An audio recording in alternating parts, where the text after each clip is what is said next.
This is a huge pleasure for me. Before Julia Ioffe became National Book Award finalist and great author, she was also a fact checker at The New Yorker. So that's where we met and some time ago. And I can't emphasize enough how terrific this book is, and that you should buy it not only for yourselves, but everyone in your family and every friend, every enemy you've ever had, so that you can make them your friend. It's absolutely terrific and utterly original.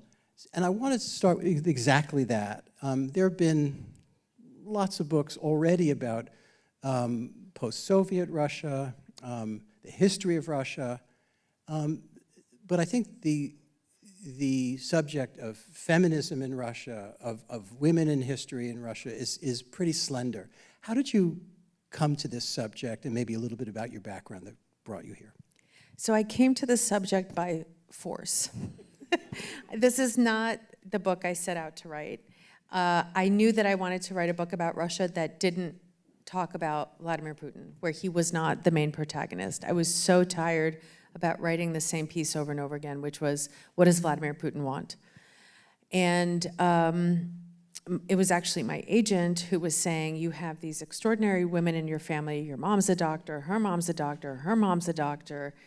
You have to write about these women, they're so extraordinary. And we just kept going back and forth, and I would say, they're not extraordinary. If you know Soviet women, they were all like this. There's nothing, I mean, certainly wonderful, special people in their own right, but in the world historical sense, not really. But when you say they were all like this, be a little bit more specific. In the urban intelligentsia, or just across the empire? Well, all Soviet women had to work after 1920, right? Most doctors in the Soviet Union were women. Again, these are not things I knew before writing this book.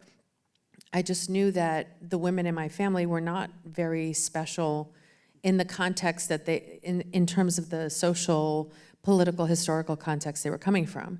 They seemed special when transplanted into America, where my friends' grandmothers didn't even go to college.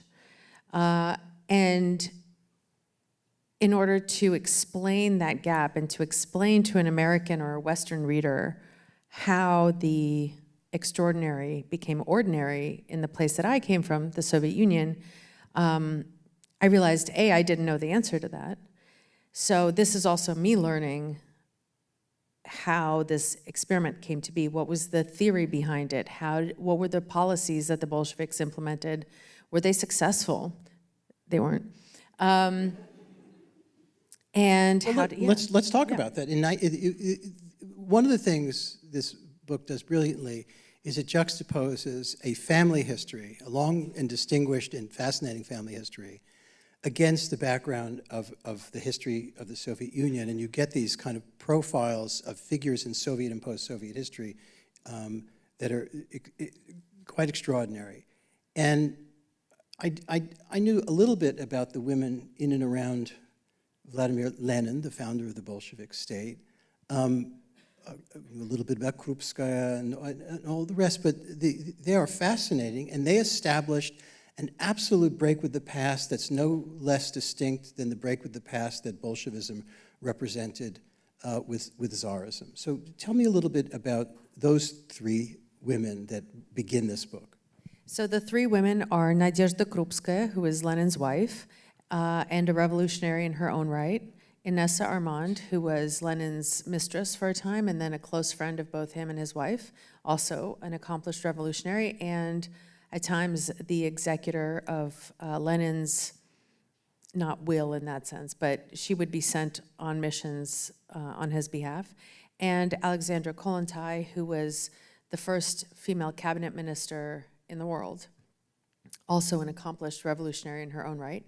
And they, especially Kollontai, formed the theory of what it would mean, because the Bolsheviks decided that one of the ways in which they would get rid of private property, capitalism, the bourgeois state, was to also dismantle the bourgeois family as the building block of that state. The patrimony. Yeah, Patriarchy. Patriarchy. And Lenin said that he wants the bourgeois family to end up in a museum along with the bronze axe and the, yeah. And the idea was that you emancipate women, you have them work the way that men work, you have them parent the way men parent, which is they work all day, they come home and say, you're so cute, and then somebody else does all the dirty hard work of raising the kids and changing their diapers, etc. And the idea was you also take away the power of the church and marriage and divorce and branding some children legitimate and illegitimate. And they implemented, almost as soon as they took power, implemented via Kollontai, who was the Commissar of Family Welfare, implemented some incredibly radical reforms. I mean, in 1918, the Soviet Union gave, it wasn't the Soviet Union, but the Bolshevik state allowed civil no-fault divorce, paid maternity leave, starting from the last stages of pregnancy, child support, even from a man who was not their husband. What else? Free education to women, higher education. In 1920, the Soviet Union legalized abortion. By the time the Nazis invaded, over 800,000 young women, many of them teenage girls, fought in active combat against the Nazis. I mean, it was. Where was this coming from, though, historically? Where's Lenin get this? Because it's not part of the Marxist playbook. It's not, certainly not part of the pre-revolutionary Russian playbook. Where, either in theory or practice, where is he borrowing? Well, it was part of the Marxist playbook in the sense of we know that the bourgeois family is bad because it's based on economics.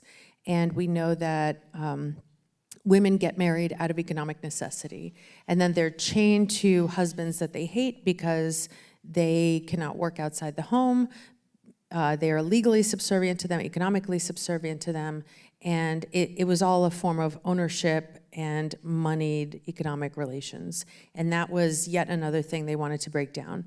But unlike Kollontai, who fleshed this theory out, a lot of the Marxist elders who were the men, Marx himself, Engels to a lesser extent, August Bebel, they kind of yada-yada'd this part. They were like, yes, the bourgeois family enslaves women, but when the revolution comes, yada, yada, yada, women will be emancipated. Mm-hmm. And it was Alexandra Kollontai who, in her writings, filled in the yada, yada, and then helped create and implement the policy to do this. Was this practice or set of practices or view of the family part of the attraction to Soviet Marxism for American communists? I mean, were people abroad. There were, God knows, there were many people in the United States on the left who were attracted to Bolshevism, who were at the center of American intellectual life and political life. Was this part of the appeal? I don't know if it appealed to them, but I know that the young Soviet state actively marketed it to them, and made this a central part of their pitch, which was, we have finally emancipated women. Soviet women are no longer captive to the economic slavery of bourgeois marriage. They're no longer kitchen slaves, and they live in a fairy tale country, as one of their propaganda pamphlets directed to the West said. And what affected this view of women and set of practices and departures from the bourgeois family? How did it affect the Second World War and the way it was fought? Because this is a fascinating part of the book. That part, okay, so I was learning this as I went. I didn't know most of this stuff. And I studied Soviet history in college. I was obsessed with it well afterwards. And it was only to write this book that I dug into this stuff. So basically what happened is Krupskaya, who was very influenced by Horace Mann and some Western theories of public education, made education co-ed in the new Bolshevik country. On top of that, and she also fought to fight illiteracy, but she also created these schools where it wasn't just the boys getting paramilitary training, it was also the girls. So you'd have 7, 8, 9-year-old girls doing shooting practice alongside the boys after math class. And as they got older in the school system, they had to learn progressively more difficult things. They had to learn, they had to talk to veterans of the Civil War. They had to learn how to read a topographical map. They had to learn how to learn their way around a tractor engine or a plane engine. They had to learn how to jump from parachute stands. And they were taught this alongside the boys, and there was a very clear message that this was neither a male nor a female profession, soldiering. And so when the Nazis invaded in June of 1941, there were hundreds of thousands of young women, some of whom were 14, 16 years old, who were this very first generation born after 1917, who had sniper certificates or parachuting certificates or aviation certificates from the state. And they flooded the recruitment zones, the recruitment posts. But the men manning them were of an older generation who, yes, they were part of the Soviet state, but they still felt that being a soldier is a male profession, and they turned them away, a lot of them.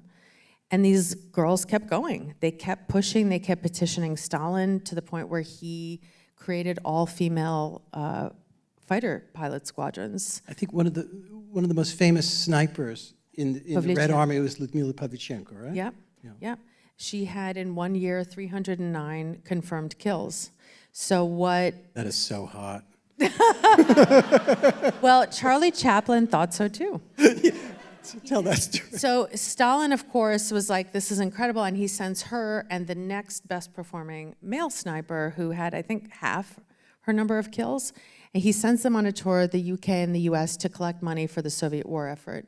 And Woody Guthrie wrote a song to her. Charlie Chaplin was so enamored by her that he walked over on his hands holding a bottle of champagne in his teeth and kissed each of her fingers for all the fascists she had killed. And she was really weirded out because she a lot of fingers. It's a lot, but it's a lot. It's also, she was already from she was part of this new Soviet generation. And she also... so she found it condescending and weird. Well, she also had to do press conferences here in the US, and all these male journalists would ask her, so what color lipstick do you wear when you're, in no man's land? Yeah, and she was like, what the fuck? And then one asked her what, and they'd say, do you mind that your uniform makes you look fat? And she was like, what the fuck are you talking about? And one guy asked her what color lingerie she prefers. Wow. And at this point, she loses it and says, in my country, you only ask that question of a wife or a mistress, and you and I certainly don't have that relationship, so come a little closer and let me clock you, essentially. Well, and this metals magnate tries to recently widowed, tries to propose marriage to her and stalks her around the country. And Eleanor Roosevelt is like, come on, you should really say yes to him and marry him. And she was like, what? I mean, she was coming in, one of these... she was like on a book tour, sort of? I mean, no, a she was raising tour? money for the Soviet war effort. Right. This was before the U.S. Entered the war in Europe. And she... Amazing. But what was incredible is that... So one of these women soldiers told a historian, she said, we are a generation not from this universe. Which is, I think, what it felt like for Pavlichenko to land in 1940s U.S. And be asked about her lipstick and her lingerie when she was busy putting bullets between the eyes of fascists. Let's catch the narrative up on the family side. You know your family going back generations. I don't. I mean, I have a similar geography, but because of when they left, for obvious reasons, I know nothing. Yeah. And so tell me about how you knew so far back into the generations of your family. And describe it a little bit. What were the conditions that your forebears, particularly women, lived under 4 generations ago? How did they live, and how did you learn about it? So I learned about it from my grandmothers. and specifically from my maternal grandmother, Emma, who, to whom this book is dedicated. It's one of the most touching dedications. It's remarkable. Thank you. Yeah. Well, she was a big fan of yours. Well, and she And and died just before. she died in while you were December writing. of 2020 of COVID, unfortunately. But she just collected the family history, and she told me about not just her parents, but her grandparents. And the details got hazier the further back you go. And so some of it I just had to kind of, color in the lines because it was still pretty, like she didn't know her mother's mother was killed in a pogrom. And because her mother never talked about it again, refused to talk about it, because we think the kids were forced to line up and watch their mother be executed. My great-grandmother... What year? What year? 1919. She refused to speak about it, so my grandmother didn't know her grandmother's name. She thought she maybe knew, and...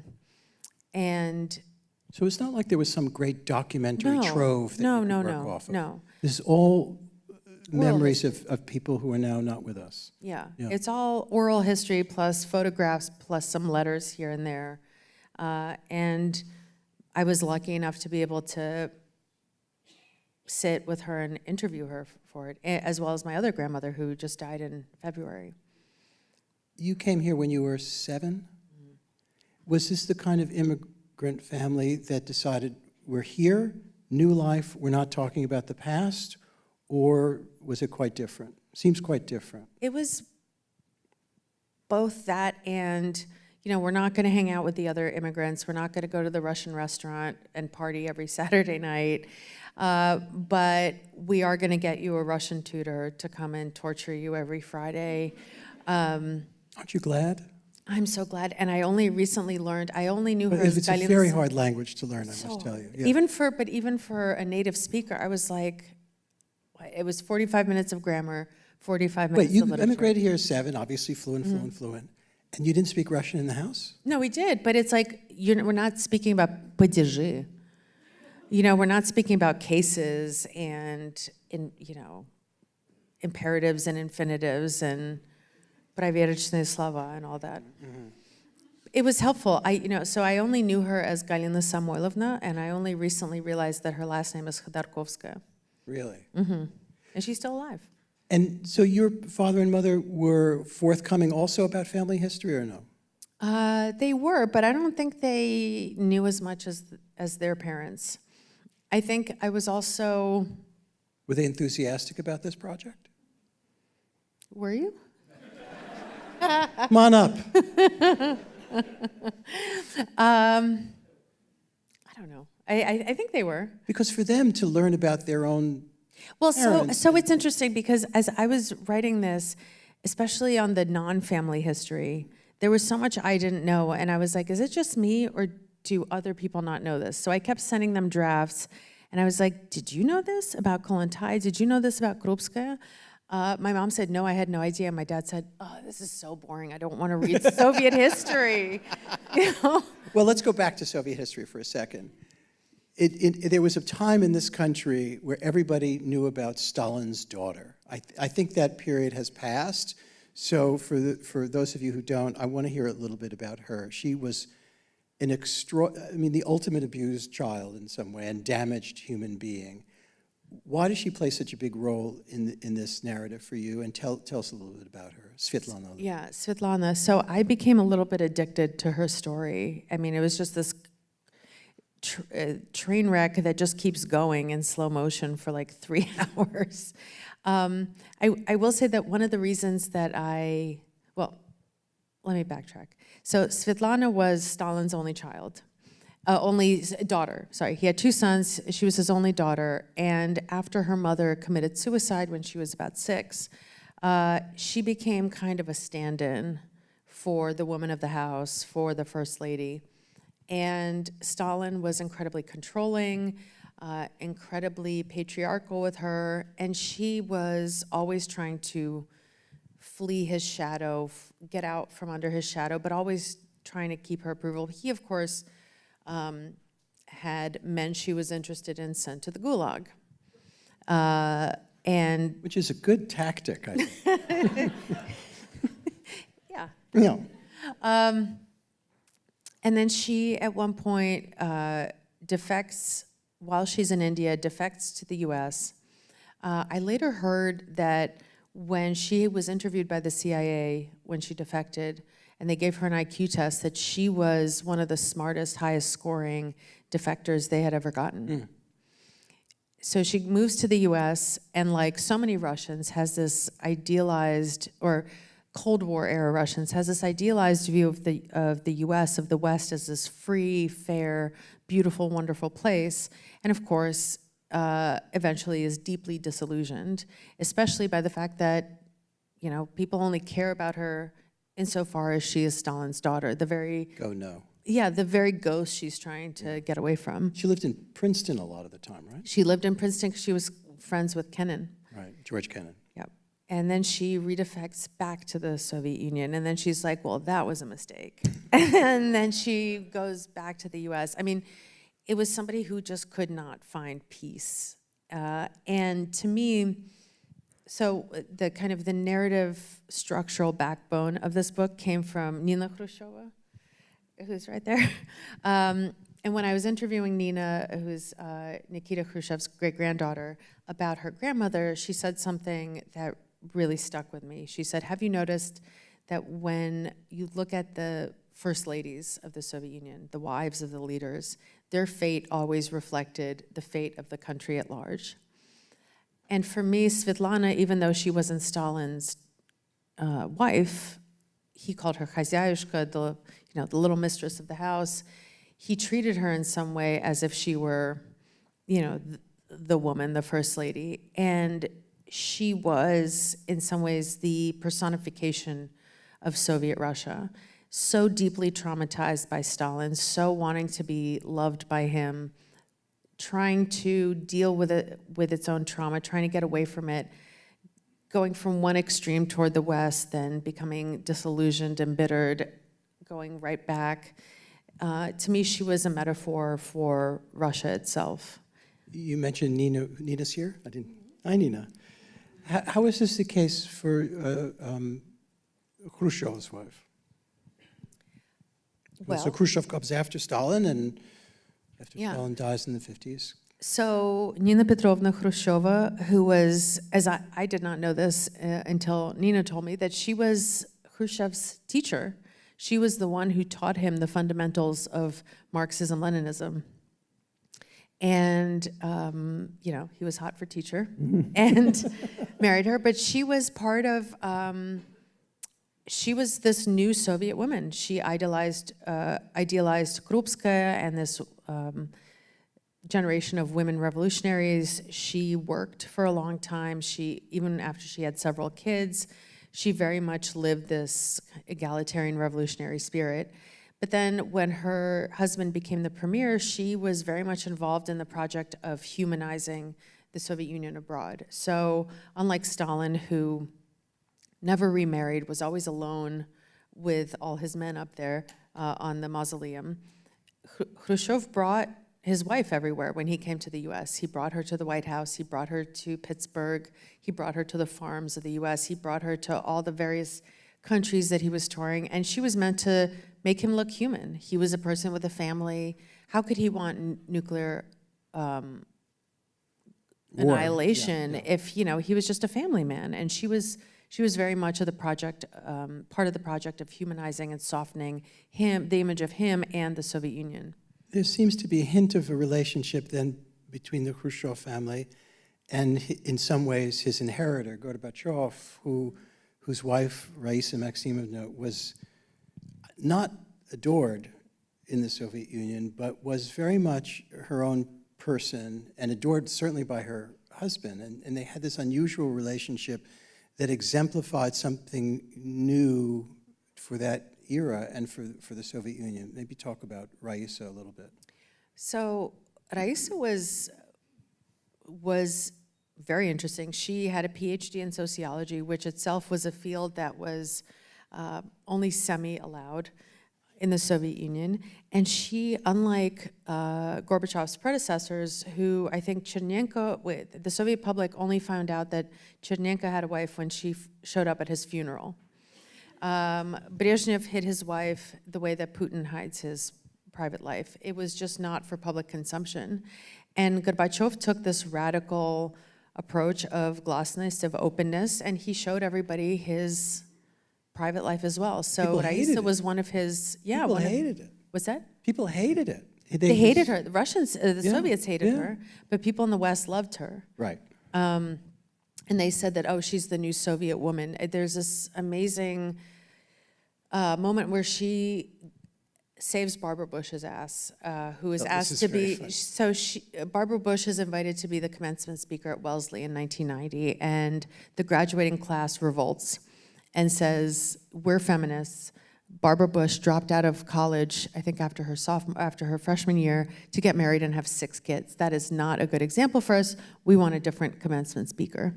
And the Gorbachevs were going to be in town during the Wellesley graduation. And so they asked Raisa to share the stage with Barbara Bush.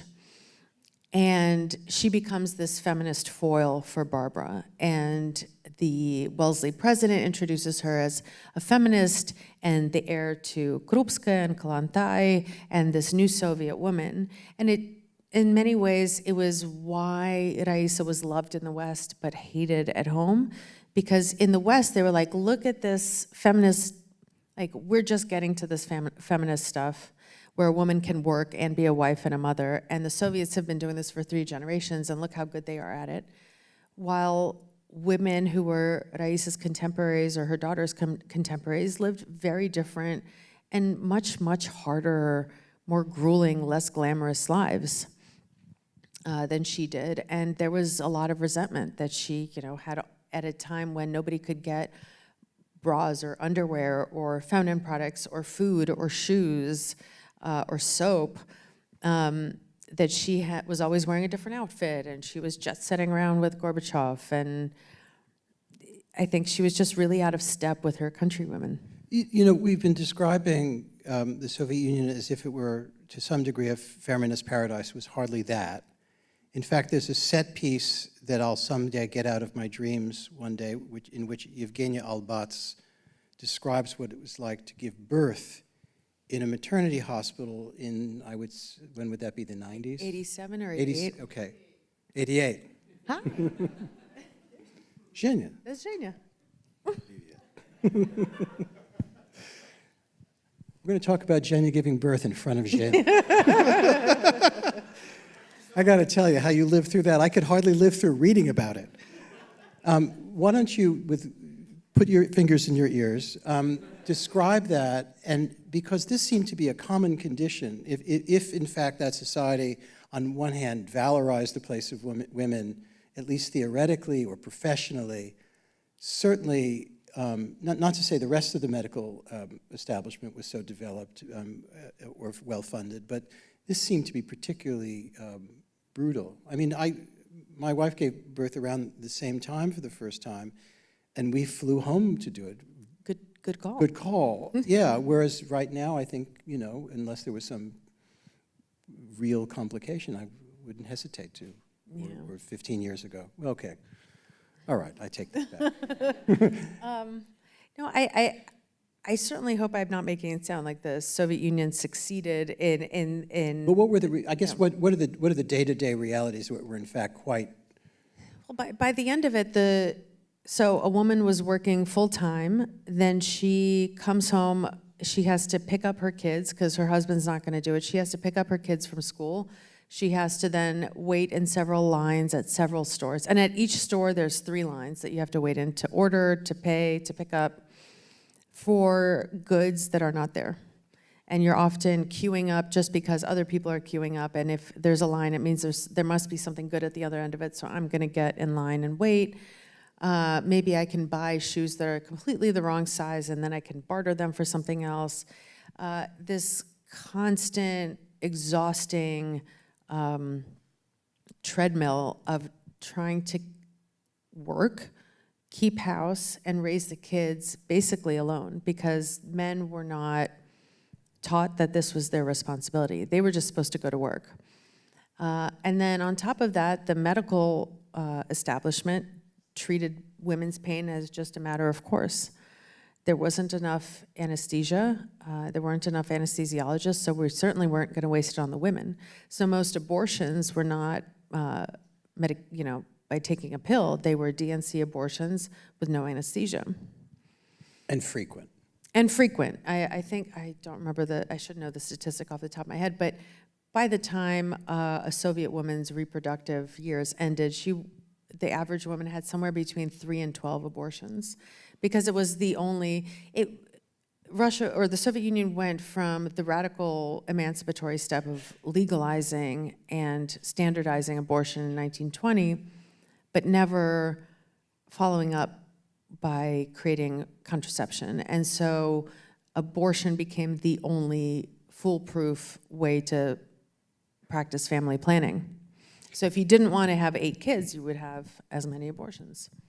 Somebody in your biography pops up, and whose name, bibliography popped up, whose name I hadn't thought about in a very long time since I interviewed him 1,000,000 years ago, named Igor Kohn, so this guy studied sex, sexuality, homosexuality, all kinds of things.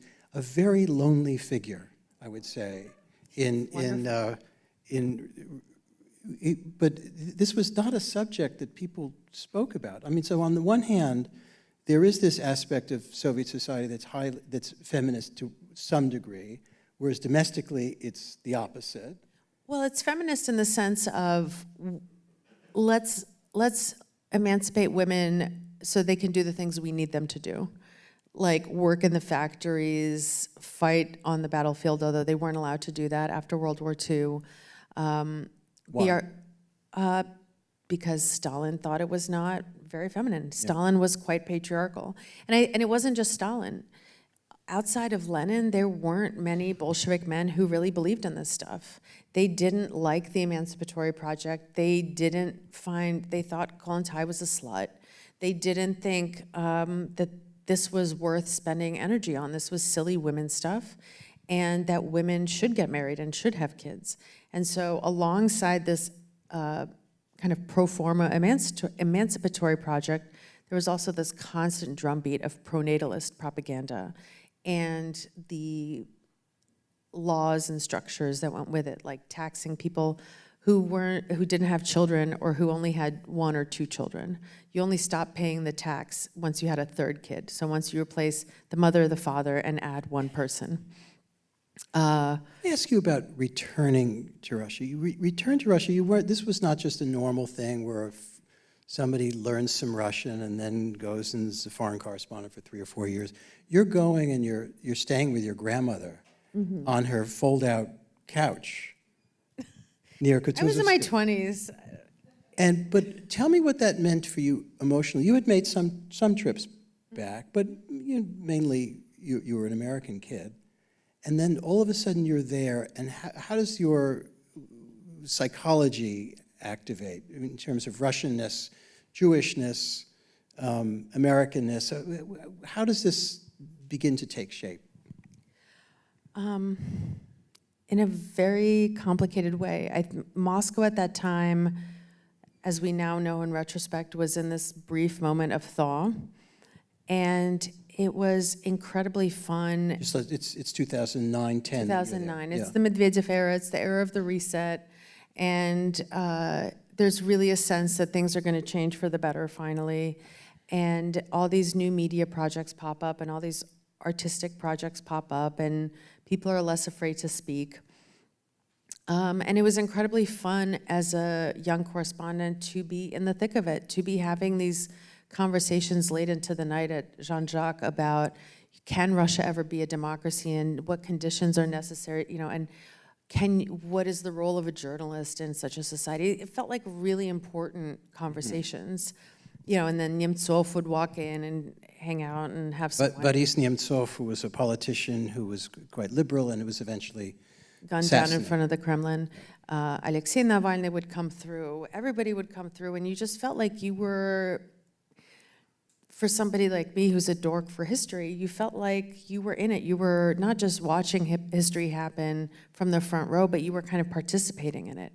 But something very weird happened too. There were a million different weird things that happened. Suddenly there were these new creatures around in Moscow, partly because of wealth, partly because of what you describe hilariously in this excerpt that was in the New Yorker. These giraffes arrived from provinces and learned how to be this new breed, and this was anything but feminist. What was happening on that front? That was incredibly wild. I just, what also happened is you see these glamazons who are they're like just all legs and arms, and they're they all look like supermodels. I never saw one of those. In 4 years in the late 80s, early 90s, not once. Really? Not once. Really? I would have noticed. Well, yeah, but I guess Moscow was where all the wealth was concentrated, all the opportunity was concentrated, and then they just flocked there. And the point was to catch a man who could be their sponsor, their sugar daddy, or marry them, or they could be a kind of unofficial second wife. But the sense was that the men had all the economic assets, and that was your avenue to financial security, was to be with a man like that. And in that context, coming from New York, I felt, and it's not like I was a New York 9, but I went to Moscow and I just felt like a talking dog, like an it. Because you have these beautiful, cartoonishly feminine women, and then here I come and I have ideas about feminism and equality, and even the Western men who were there were like, you know, and to them, to them it was also proof that, you know, as they knew deep down that feminism was bullshit, because they were like, these are real women. In fact, wasn't there a newspaper that wrote about this? The Exile. Yeah. Yeah, Mark Ames and what's his name? That guy. That guy. Yeah, Matt Taibbi. Yeah. So what, Taibbi. what happened to feminism? In other words, we went from Inessa Armand and Kollontai to glamazons and much more seriously at the top, President Putin, who I don't think anybody would ever describe him as a feminist. And another great set piece in this book is a description of Lyudmila, his wife, his only wife, really. As far as we know. And you managed to get a hold of information about her. I had never heard even a glimmer of this anywhere else. Tell me about her, not only to describe her and her discontent and her condition, but also what it represented, what kind of change it represented. So I think the crucial part in the middle between Armand and Kollontai and the glamazons are things like Zhenya Albat's giving birth and how hard it was for women at the end of the Soviet experiment, and the fact that it didn't really pan out, that the women got all the responsibilities but none of the benefits. And so Soviet women were exhausted by the end. There was a woman who wrote into a periodical, I think it was Moskovsky Novosti, and she said, sure, Soviet women can do everything, but we don't want to anymore. Sorry, yeah, Moscow News. Said Soviet women can do everything, we just don't want to anymore.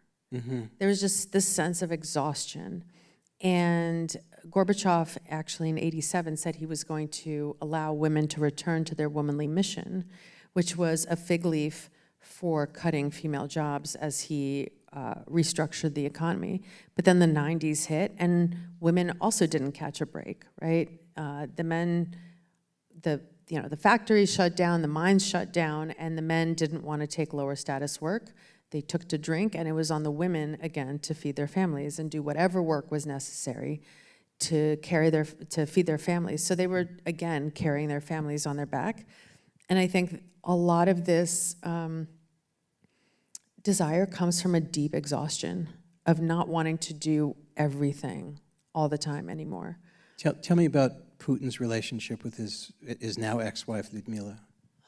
So touching.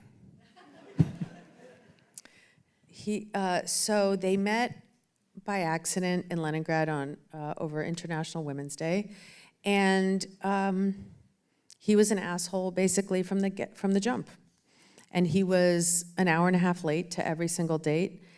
But Lyudmila, being the classic Russian woman, was like, "It's my fault. I didn't bring a book." And he, she was just his loyal subject. He decided they would take up downhill skiing in Leningrad, which is like taking up downhill skiing in Washington, D.C. And then I don't know, what else did he, like their trip to Crimea, when he's like, I don't want to eat out, so on this vacation, you're going to cook everything. But I'm not gonna say anything nice about your cooking. If I like it, I'll just eat it silently, and if I don't like it, I'll just silently move the plate away. But she still felt, I think, because of this exhaustion and because of the traditionalism that was imposed after World War II, and this craving for a return to normalcy, she felt like he was a really good catch. Because he was very masculine, he didn't drink a lot, he took care of his health, he was decisive, he made decisions, he wasn't this kind of, neither here nor there kind of guy. You arrived in Russia in earnest as a correspondent during this kind of thaw, and that led to these demonstrations at Bolotnaya Square, Swampy Square. Was feminism ever part of the rhetoric of reform? No, it wasn't until Pussy Riot, but even then it was like... Explain who Pussy Riot was. Pussy Riot, as you recall, were these young women who were punk feminists, and they wore colorful balaclavas, and they would do these actions, these punk performances, and their most famous one was in the Cathedral of Christ the Savior in Moscow, for which they were arrested, and 2 of them were sentenced to 2 years in prison, Nadia Tolokonnikova and Masha Alyokhina. And they had an explicitly feminist agenda, but that was quite, it didn't really fit. I mean, there were anarchists on Bolotnaya, there were monarchists on Bolotnaya, and there were feminists, but I think that was not, there was a sense still that feminism doesn't really belong here. This is not, это не актуальная проблема для нас. It's not, it doesn't make sense for us. Like, the problem is the men. The women are really strong, they have great jobs, they do well in higher education, they get good jobs, they have everything together. The men are kind of dissolute, they drink a lot, they're kind of useless, overgrown children. So let's think about them, let's pour all our resources into them. And the sociologist, Yelena Zdravomyslova, which is a wonderful name for a sociologist, told me... Trickles off the tongue. Yeah, she said, the feeling is, why are feminists always talking about the women? The women in Russia are fine. The problem is the men. And so the kind of feminist agenda, feminist message didn't really land in Bolotnaya. How does it come into conflict with what surely is a, I don't know if Renaissance is the word for it, a return of traditionalism, the Russian Orthodox, the valorization of the Russian Orthodox Church as a center for legitimacy for this regime, and many other conservative aspects, the anti-gay agenda, and so much else. What has this? How has that influenced the place of half the population? Well, abortions are now not illegal, but they're much, much harder to get. How so? Like here? Like they're not, Thank you. in many regions, even private clinics won't offer them anymore. There's this, you have cabinet ministers going around telling young women, female cabinet ministers, telling young women to forgo higher education and have babies instead. Domestic violence has been decriminalized, which has led to horrific consequences, of course. And there's this, even if you look at the recruitment ads, for example, for the Russian military, there's this very much like, hey, get off the couch and stop drinking, be a real man, go kill some Ukrainians, right? And I think that was clearly a reaction to Bolotny. It was clearly a reaction to Pussy Riot. And there was a feeling, I think, in the Kremlin that the white-collar class, the Белые воротнички, had betrayed him, that he, Putin, through his largesse, had created the conditions for them to thrive and become well-off and travel to Europe and buy Apple products and nice cars.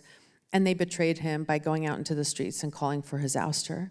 And he said, okay, I'm not even gonna play the liberal game anymore. I'm going just with the hardcore nationalists and the hardcore traditionalists. A lot of people have left Russia since the beginning of the Ukraine war. I don't think I know a soul. I mean, I know some, but almost everybody I know is living in Armenia, Lithuania, in Chicago, New York, or Boston.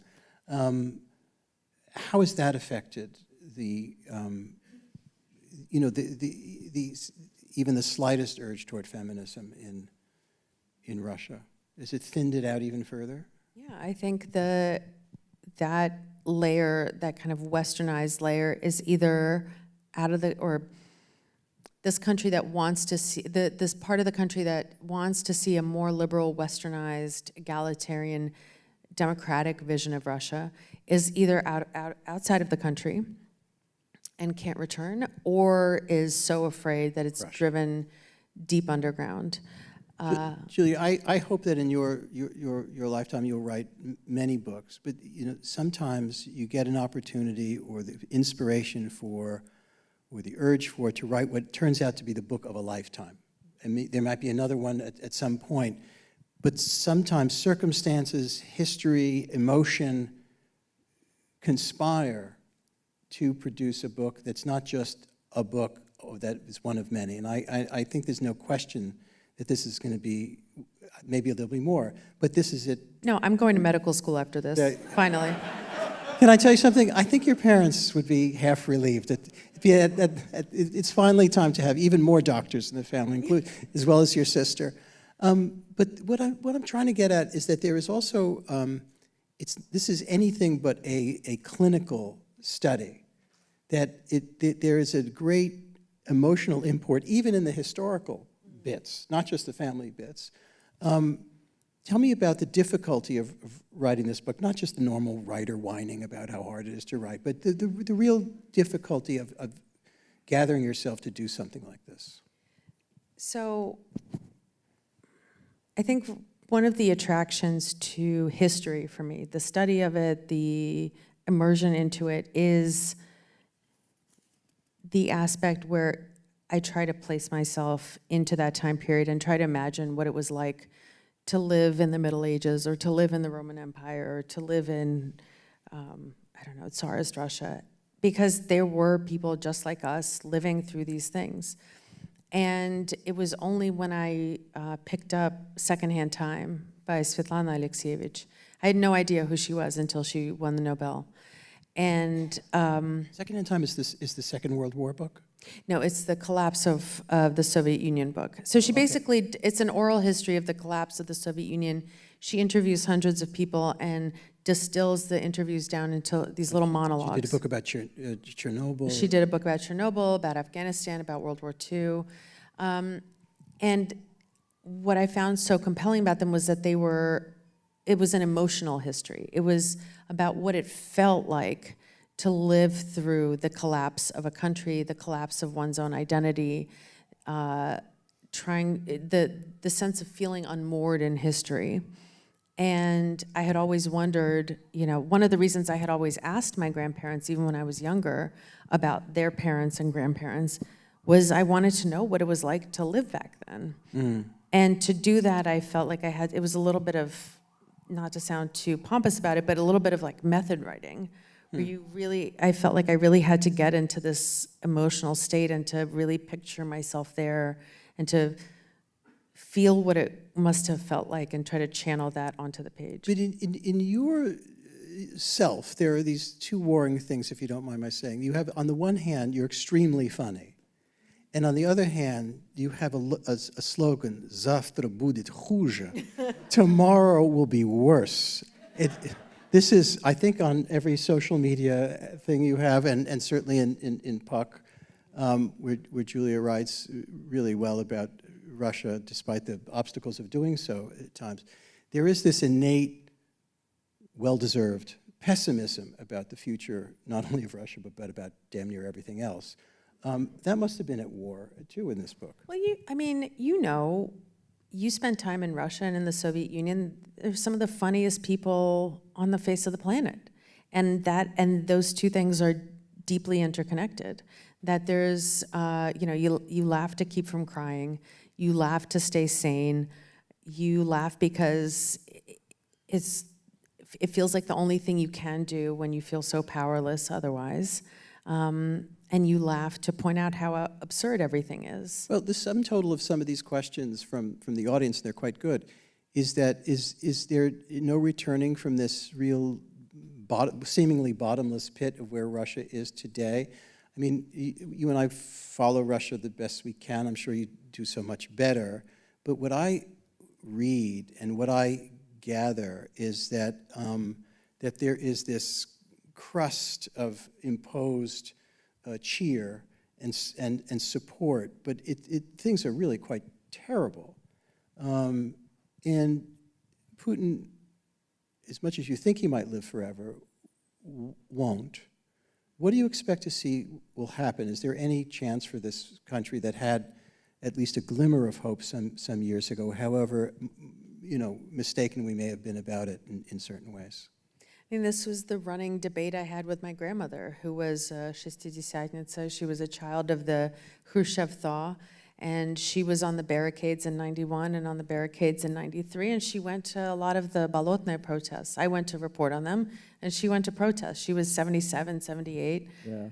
She believed to the end of her days that Russia could be and would be better. I think Russia has that potential, but it can never get out of its own way. And Putin won't live forever, but he's certainly trying to. I mean, you heard the hot mic moment where he was talking about organ transplants and technologies that would allow him to live to 150. And Putinism won't necessarily die with him. Stalin died, and Stalinism lived on for almost 40 more years. And there was a crust of imposed cheer, and things were really horrible, but the system kept going for another several decades until somebody at the top decided to tinker with it. I mean, in short, I don't know. I know that you and I talked shortly after the war started, and everybody we know fled. And we were talking about, for me, the measure of whether it can be better or not is when will it be safe for me to go back?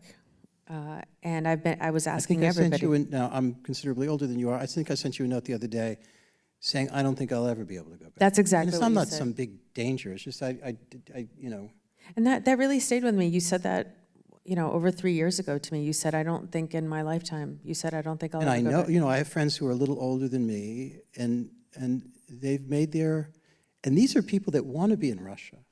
Yeah, of course. And they, these are friends that you know, and it's fine if they're in Chicago or they're in Washington, and they're the lucky ones. Mm-hmm. They have teaching appointments, they patch together this and that, but they're Russian. They live in their language. They live in their so much of what is part of life for them is lost to them, that can't be regained through the internet or even phone calls to your children. Mm-hmm.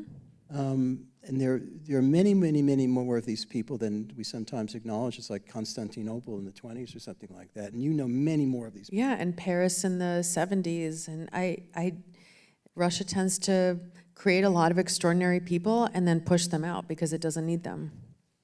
So tomorrow will be worse.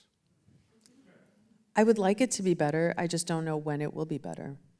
Julia, thank you. Please read this book, and even more, buy it for everybody you know. You can begin that process, I think, outside, and Julia will be signing books. Thank you so much. Thank you.